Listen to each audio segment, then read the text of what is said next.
একটা দুষ্ট লোকের গল্প বলি শোনেন। একদা এক গ্রামে একটি দুষ্ট লোক বাস করত, যে কিনা যে সমস্ত কাজ করত আর বলতো যে আল্লাহ যেন তাকে দিয়ে সেই কাজগুলো করাচ্ছেন। তো যাই হোক, তার প্রতিবেশী একদিন তার প্রতিবেশীর বাগানে সে চুরি করার জন্য গেল। তো বাগানের মালিক যখন দেখলো যে লোকটি তার বাগানে চুরি করতে যাচ্ছে, সে চুপি চুপি গেল এবং লোকটিকে বলল যে কেন সে তার আম বাগানের আম চুরি করছে।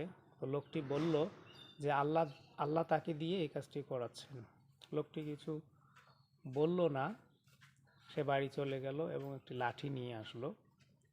লাঠি নিয়ে এসে গাছের গোড়ায় দাঁড়িয়েছিল যতক্ষণ পর্যন্ত না লোকটি নিচে নামলো।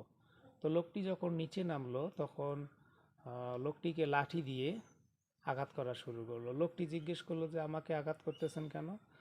তখন বাগানের মালিক বলল যে আল্লাহ আমাকে দিয়ে এটি করাচ্ছেন। তো নিজে দোষ করে অন্যের উপর চাপিয়ে দেওয়াটা মোটেই সমীচীন নয়, উচিত নয়, ভালো কাজ নয়।